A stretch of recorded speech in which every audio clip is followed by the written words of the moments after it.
The rain pounded relentlessly against the swollen riverbank, turning the world into a chaotic blur of gray skies and churning waters. Elena Vasquez, the iron-willed CEO of Vasquez Innovations, a multi-million-dollar tech empire specializing in sustainable energy solutions, had never felt so utterly powerless in her 35 years.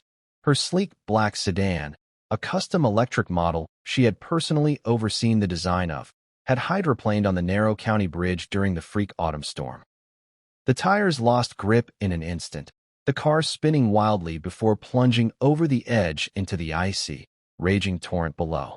Water exploded through the cracked windshield like 1,000 frozen needles.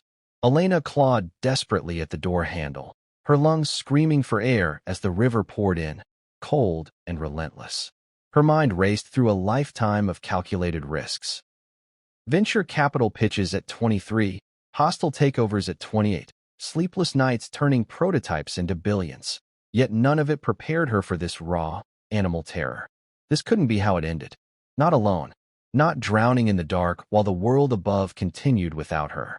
Just as the blackness began to swallow her vision completely, a powerful arm snaked around her waist from behind. Strong fingers gripped her ribs with bruising force, yanking her upward against the current's pull.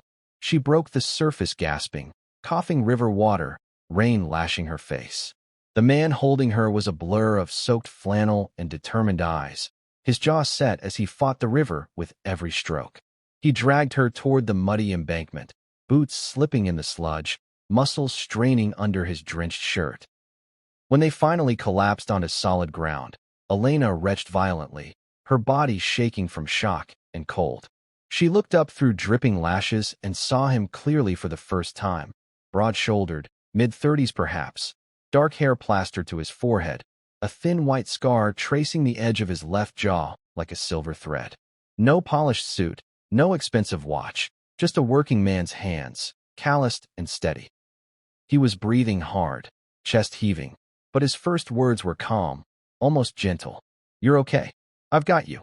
Lightning split the sky, illuminating his face in stark white, and in that flash Elena felt something shift inside her chest, something dangerous, something alive. He helped her to her feet, one arm firm around her shoulders as they stumbled through the downpour toward a small cedar cabin tucked among the pines, perhaps half a mile downstream. Inside, the air was thick with the scent of wood smoke and pine. A fire crackled in the stone hearth, casting dancing shadows across rough-hewn beams.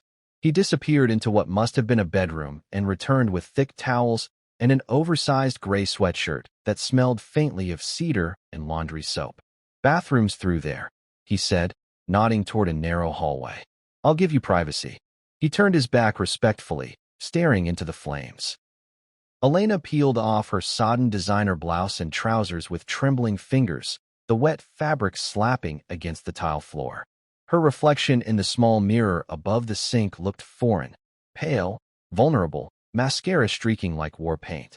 She slipped into his clothes. The sweatshirt hung past her thighs, the drawstring pants cinched tight at her waist. When she stepped back into the living room, he hadn't moved. The silence stretched, heavy with unspoken things. She hugged herself, suddenly aware of how small she felt in his space, how exposed. "Will you stay if I undress?" The words slipped out before she could stop them, soft, raw, almost a plea. She hadn't meant to say them aloud. They hung between them like smoke. He turned slowly. His hazel eyes met hers, steady and searching, no judgment, only quiet understanding. "I'm not going anywhere," he said simply. "Not unless you tell me to leave." Her breath caught. No one had ever spoken to her like that, with such plain certainty. In boardrooms, she commanded respect through power. In relationships, she had always kept the upper hand. But this man, this stranger who had pulled her from death, looked at her as though she were already enough exactly as she stood, shivering, makeup ruined, wrapped in his too big clothes. His name was Marcus Reed, 38. Widower? No, not quite. His wife, Sarah, had walked out 5 years earlier when their daughter Lily was barely 4, leaving behind a single handwritten note. "I can't do ordinary anymore." No forwarding address, no calls, just gone. Marcus had sold their city apartment, moved to this quiet stretch of river country, and rebuilt a life from salvaged lumber and sheer stubbornness. He worked as a custom furniture maker now, restoring antique pieces and crafting new ones for people who valued handmade over mass-produced. Lily was his entire universe, 6 years old, fearless, with her mother's wild curls and her father's quiet intensity. They sat on the worn leather couch in front of the fire, mugs of chamomile tea steaming between them. Elena told him fragments of her life because the silence felt too intimate. She spoke of growing up in a cramped apartment in Queens, her mother working double shifts as a nurse, her father gone before she could remember his face. How she had clawed her way through scholarships, late-night coding sessions, and ruthless competition to build Vasquez Innovations into a leader in green tech. "I thought success would feel like safety," she admitted, staring into the flames. "Instead, it feels like a cage I designed myself." Marcus listened without interrupting, the way people do when they have known real loneliness. When she fell silent, he spoke of Lily's first day of kindergarten. How she had insisted on wearing mismatched socks for good luck, and of the nights he still woke up reaching for a wife who wasn't there. "Some days I wonder if I'm giving her enough," he said quietly. "Not money, just me." By the time the storm began to fade, gray light filtering through the windows, Elena realized she hadn't checked her phone once. No emails, no crisis alerts. Just this cabin, this fire, this man who had seen her at her most broken and hadn't looked away. When Marcus drove her back to the impounded wreck of her car the next morning, the world felt different, sharper, brighter. She pressed her business card into his hand before she could second-guess herself. "Call me," she said, voice barely above a whisper. "Please." He looked down at the embossed card, then back at her. "I will." She drove away wondering if he really would. He did, 3 days later. A simple text. "Lily wants to know if the lady from the river likes pancakes. Saturday at 9? Elena stared at the message for 10 full minutes before typing back. "Tell Lily I love pancakes." Their courtship unfolded slowly, deliberately, like one of Marcus's hand-carved pieces taking shape under patient hands. Elena began making the 3-hour drive from the city every weekend, telling her executive team it was market research in rural demographics. In truth, it was the only place she felt she could breathe. Their first real date was simple. A blanket spread on the riverbank at dusk, fairy lights Marcus had strung between 2 maples, a basket of sandwiches and thermoses of hot chocolate. Lily had insisted on coming along, bouncing between them with endless questions. "Do you have a dog? Can you fix broken toys? Why do grown-ups cry sometimes?" Elena answered each one seriously, kneeling in the grass so she was eye level with the little girl. When Lily fell asleep against her shoulder, Elena felt something crack open inside her chest, a longing she hadn't permitted herself to name. Nights grew more intimate. After Lily was tucked in, they sat on the porch swing, wrapped in the same quilt, talking until the stars wheeled overhead. Marcus kissed her for the first time under a harvest moon, slow, careful, as though testing whether she would vanish like smoke. She kissed him back with a hunger that surprised them both, fingers threading through his hair, pulling him closer. Yet he always stopped short of more, sensing the fear beneath her desire. "When you're ready," he murmured against her temple. Not a second before. The major emotional conflict arrived quietly at first, then with devastating force. Elena's past betrayal had left deep scars. For years earlier, her fiancé, Daniel, brilliant, charming, her equal in ambition, had used pillow talk to steal proprietary algorithms from her company. He sold them to a competitor, then disappeared to Singapore with half her trust fund. The lawsuit dragged on for 2 years. She won, but the victory tasted like ash. Since then, trust had become her most guarded asset. She could give her body, her time, even glimpses of her heart, but complete surrender? That terrified her. Marcus felt it.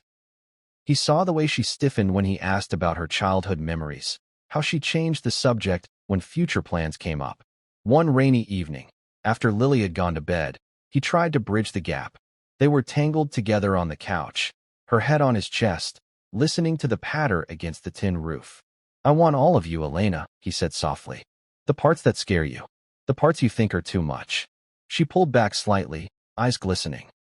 "What if there are pieces I don't even trust myself with? What if I'm too damaged?" He cupped her face. Then we learned to trust together, piece by piece. But doubt is a patient poison. It seeped in during the small moments. A canceled weekend because of an emergency shareholder meeting, a late-night call that pulled her away mid-conversation, the way her phone buzzed constantly with demands from a world that never slept. One Sunday evening, after she had promised to stay through Monday but left at dawn for a board vote, Marcus finally cracked. "You keep choosing that life over this one," he said quietly as she packed her overnight bag. "I get it. It's who you are. But Lily asks why you're never here when she wakes up. And I don't have good answers anymore." Elena's throat closed. "I'm trying, Marcus. You have no idea how hard I'm trying." "I know you're trying," he replied, voice rough. "But trying isn't the same as choosing." She left in tears, the 3-hour drive back to the city feeling like 3 lifetimes. For the next 2 weeks, silence stretched between them like a chasm. Elena buried herself in work, closing a landmark deal with a European energy consortium that would triple her company's valuation. The press hailed her as unbreakable. Inside, she was coming apart. Marcus, meanwhile, watched Lily grow quieter. She stopped asking about the river lady. He told himself it was better this way, cleaner. But every night he stared at the wooden heart he had begun carving for Elena, the word forever half finished on its surface, and felt the weight of what he had lost. Then came the first devastating cliffhanger. It was 2:17 a.m. when his phone rang. Unknown number. He almost ignored it, but something, instinct, perhaps, made him answer. "Mr. Reed," a woman's crisp voice. "This is Priya, Ms. Vasquez's executive assistant. There's been an accident. Elena's in the ICU at St. Augustine's Medical Center. She asked for you." The world tilted. Marcus was out of bed, pulling on clothes, waking his neighbor to watch Lily, driving through the night with his heart in his throat. Questions hammered him the entire way. Was she dying? Had she been thinking of him in those final moments? Had he pushed her away too hard? He burst into the hospital room at dawn. Elena lay pale against white sheets, and 4 dripping, monitors beeping steadily. Bandages wrapped her left arm. Bruises bloomed across her cheekbone. Her eyes fluttered open when she heard his footsteps. "Marcus!" Her voice was hoarse, barely audible. "You came." He crossed the room in 2 strides, taking her uninjured hand. "Of course I came. I was driving to you," she whispered. "I couldn't stay away anymore." The storm came out of nowhere, same bridge. Another storm, another skid, a cruel echo of the night they met. The doctors interrupted then, wheeling in equipment for more scans. "Possible internal bleeding," one said. "We need to monitor closely." They left Marcus alone with her again. He sat beside the bed, thumb stroking her knuckles, tears he hadn't shed in years burning behind his eyes. "I'm sorry," she breathed. "For everything." "No apologies," he said fiercely. "Just stay with me. Fight." She squeezed his hand weakly. "I will. For you. For Lily." The hours that followed were agony. Waiting for test results, holding her while she drifted in and out of pain-medicated sleep. When the doctor finally returned with good news, no major internal damage, just severe bruising and a sprained wrist. Relief crashed over Marcus like a wave. But the scare had changed something fundamental between them. Recovery was slow. Elena was discharged after 4 days, but Marcus insisted she come home with him. "No penthouse," he said. "No assistants. Just rest. Just us." She agreed. The weeks that followed were tender and raw. They talked, really talked, for the first time without defenses. Elena told him every detail of Daniel's betrayal, the late-night strategy sessions, the way he had mirrored her dreams until he could steal them, the hollow victory in court that left her richer but colder. Marcus shared his own ghosts. The morning he found Sarah's note, the months he spent pretending everything was fine for Lily's sake, the fear that he would never be enough for anyone again. Love grew in those quiet spaces, through shared cups of coffee at sunrise, through Lily crawling into bed between them during thunderstorms, through the way Marcus would wake in the night and find Elena already awake, staring at the ceiling. He would pull her close, whispering nonsense until her breathing evened out. One evening, as autumn turned toward winter, Marcus led her to his workshop behind the cabin. On the workbench sat the finished wooden heart, smooth cherry wood, polished until it glowed, the word forever carved deep in elegant script. He placed it in her hands. I started this before the fight, he said. I finished it after the hospital. Because no matter how many storms come, I choose you. Every time. Elena traced the letters with trembling fingers. Tears slipped down her cheeks. I choose you too, she whispered. I'm done running. But destiny, it seemed, wasn't finished testing them. Vasquez Innovations Board presented her with an ultimatum. Lead the company's aggressive international expansion, headquarters moving to Singapore, or step aside. The role would demand 18-hour days, constant travel, relocation for at least 3 years. They framed it as her legacy. Elena stared at the proposal in her city office, the city skyline glittering coldly beyond the glass. She thought of Marcus's calloused hands, Lily's gap-toothed smile, the river that had nearly killed her and then given her everything worth living for. She flew home that night. They stood on the porch as snow began to fall, early for the region, fat flakes drifting lazily. Lily was asleep inside. I have to decide by Friday, Elena said. Singapore, or nothing. Marcus looked out at the river, dark and still under the moon. What do you want, Elena? Not what the board wants. Not what the world expects. You. She stepped closer, resting her forehead against his. I want mornings with you. I want to teach Lily how to code and watch her build things with you. I want quiet nights and loud laughter and someone who sees me, really sees me, and stays. Then stay, he said simply. Heartbreak came anyway. She initially said yes to the board, out of habit, out of fear that stepping away meant disappearing. She packed a single suitcase, told Marcus it was temporary, that she would commute, that love could survive distance. He didn't argue. He just held her tighter, kissed her goodbye at the airport curb, and drove home with an ache that felt permanent. Halfway to the airport, Elena's phone buzzed. A text from Marcus. Lily's fever spiked to 104. We're at County General. She keeps asking for you. Panic clawed up her throat. She told the driver to turn around, tires screeching, horns blaring. The second cliffhanger unfolded in real time. Every red light an eternity, every mile a prayer. She burst into the pediatric ward to find Lily curled on her side, for in her tiny arm, Marcus slumped in the chair beside her, exhausted and unshaven. Elena dropped her purse and crossed to the bed in 3 strides.